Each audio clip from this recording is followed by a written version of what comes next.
Hey there! Welcome to Spectrum Pulse, where we talk about music, movies, art, and culture. And today we're finally going to be talking about the debut album from Geordie Greep, The New Sound.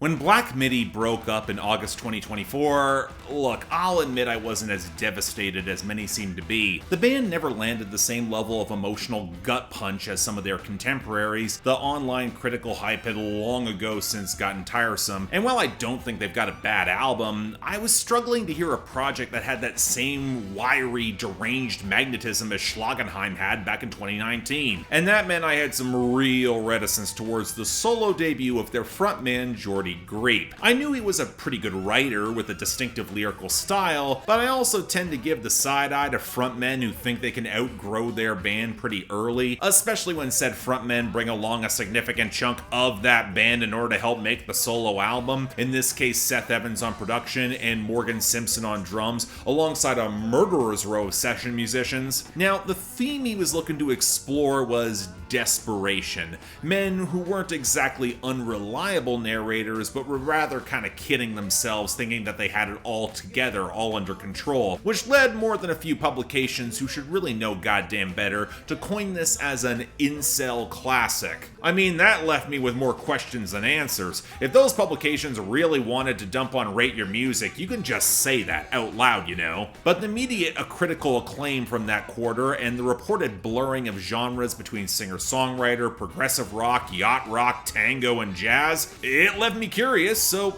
what did we get? Well, you know, it's funny.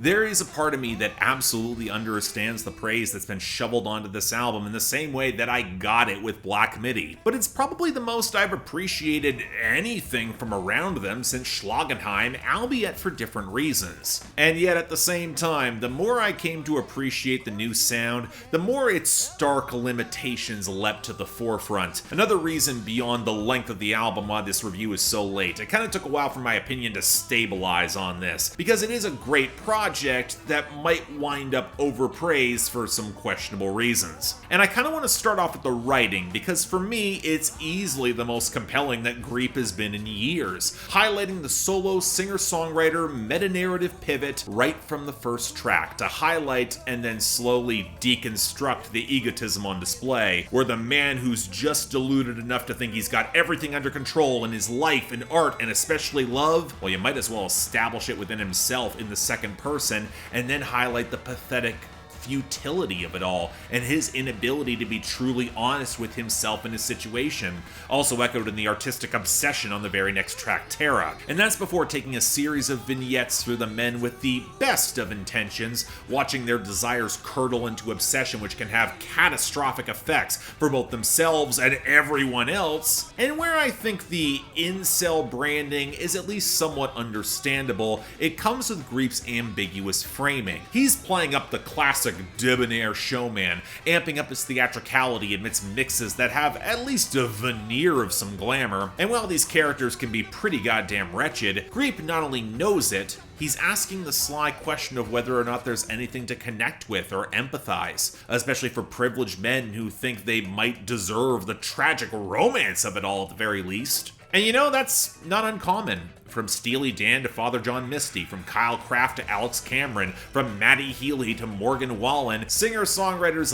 love playing their dirtbags and finding the romance. But Greep's framing is a little novel within it all, that these men all have some vestige of status. Rock stars, wealthy businessmen on Walk Up, colonial conquerors on Through a War, and acclaimed artists on Terra. And the humor's got a subtler stripe, more coaxed out of the absurd and increasingly depraved craving of all these men that gradually reveal enough hope for them to eventually hang themselves. But if instead you hear the whining of these guys who behave badly with their power, but are still trying to spin it into self-effacing glamour to reassert their power, I mean, it's kind of hard to overlook some of that, especially given how often sex workers appear on these songs like Holy Holy and Walk Up and As If Waltz to be projected upon rather than having much agency of their own, not quite as self-aware as Greep seems to think they are, with the narrators having an uncomfortable familiarity with the industry, but more in service of their own personal appetites and pathology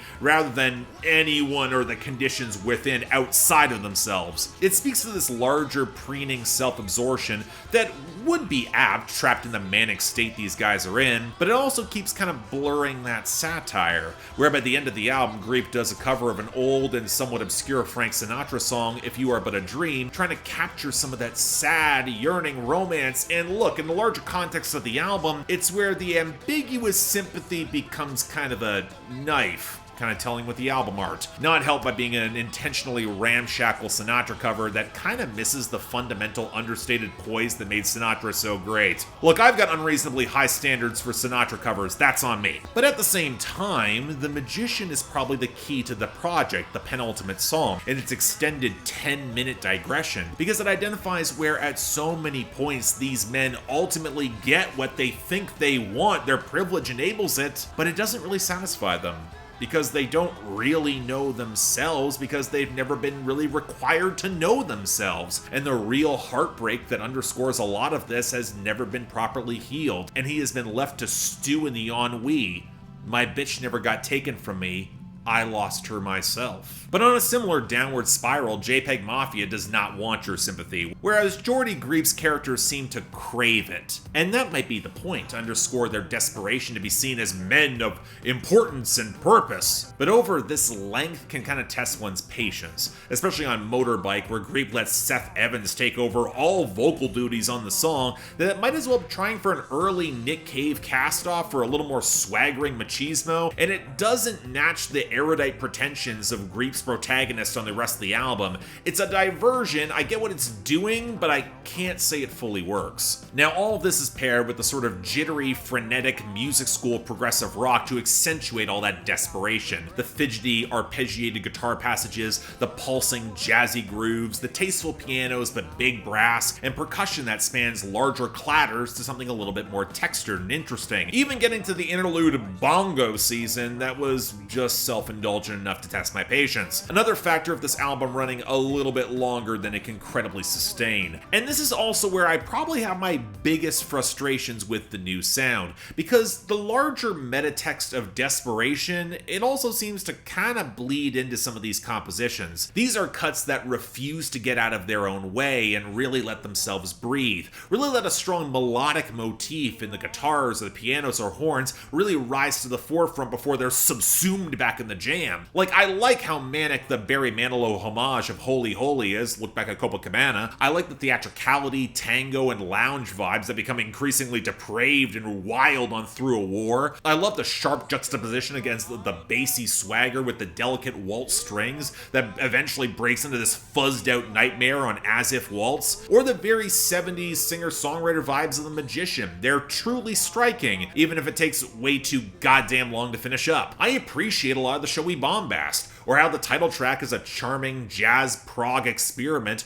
that has sparked comparisons to Mario Kart in the melody, and I kind of appreciate how Greep wants to ram these songs through with so many ideas. But look, that desperate metatext can cut both ways, and it further blurs any attempts at satire. I also can't say I'm remotely impressed by any of the stabs at heaviness on the album. The stern walk-up gets kinda close to working, but the math-adjacent breakdowns on Motorbike lack the punch or grit to really stick the landing, where you can tell it's more indebted to a lot of fast-footed show tunes than anything with actual teeth or texture. Except again, it's got nowhere near the texture or class or refinement of those show tunes either. And yeah, I know it's intentional, and as much as I appreciate the genre blending, compositionally it kind of reminds me a bit of the Josh Ramsey Show, the musical mastermind who's obsessed that he can do everything and he wants to show it off. Not quite pastiche, but with a certain music theater camp that reflects a limiting filter to how deep or poignant it can be. And while Greep is a more interesting writer and technical composer, look, you can't write a hook as strong, and while I like his sweaty performativity and that vocal vocal tone. I think there's a ways to go before I can tolerate just this much manic sleaze. It gets to be a lot and not always in the good way. Now again, that's not all to say that the new sound is bad. Far from it.